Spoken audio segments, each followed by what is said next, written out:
حان وقت الوداع يا أصدقائي. الرقصة الأخيرة، الوحيد اللي واجه إسلام وواجه حبيب في قتال الاعتزال يوم الأحد هذا لا تفوتوا. ترك المدرسة وعمره 15 سنة، راح لطريق القتالات، صار يتضارب في الشوارع ويجلد الناس ويشرب، وفي النهاية واحد من أصحابه قال له اسمع تعال انت مرة قوي يا ابوي، لما تروح صالة تمرين وتتدرب وتروح قتالات حقيقية من جد. ترك المدرسة لانه قال وانا في المدرسة كنت خايف وافكر في كل شيء وقلقان في كل شيء، قال لكن لما دخلت القفص لاول مرة حسيت اني حي وهذا مكاني الحقيقي.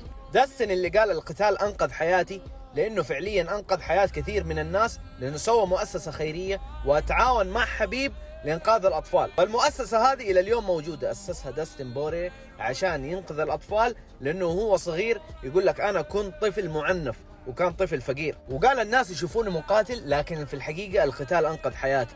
داستن بوريه لولا وجود حبيب وإسلام كان الآن شفته بطل، لكن مشكلته تواجد في حقبة الأساطير. هو الوحيد ومن الناس القلائل اللي واجهوا أغلب الأساطير، واجه حبيب، واجه إسلام، واجه تشارلز أوليفيرا، واجه جاستن جيتشي، واجه ماكس هولوي. طبعا ما ننسى ثلاثيته مع كونر ماكروغر. كونر فاز عليه في المرة الأولى لما كان كونر في عزه، بعدين داستن رجع جلده المرة الأولى وطع جلده المرة الثانية، وهذه كانت من أحلى قتالاته. الأسامي كثير، كل قتال لداستن بوريه تضمن المتعة. عشان تضمن المتعة الأحد هذا يا إخوان قتاله لا تفوتوه، لأنه خصمه مو إنسان سهل، خصمه الأسطورة ماكس هولوي.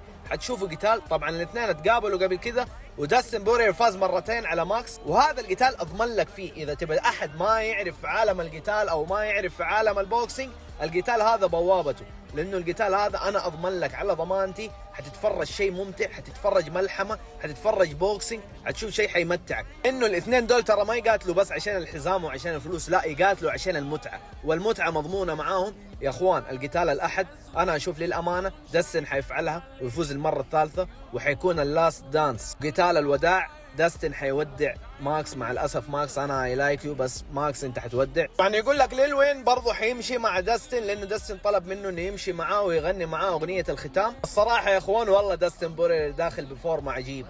نهايه القصه يا اخوان الأحد لمقاتل والله يا اخوان متعنا كثير وسنين كثير من المتعه. الادمي هذا اللي اسلام وحبيب اشادوا فيه وقالوا انه اسطوره، الادمي هذا اللي قتاله وحيكون اخر قتال له واللاست دانس. لأول مرة أكون حيران، لأول مرة مالي نفس ولا واحد فيهم يخسر يا أخوان، لكن توقعاتي تروح لداستن. واعطونا آراءكم، فولو لايك إذا حاب تعرف كل جديد في عالم القتال. السلام عليكم. الرقصة الأخيرة.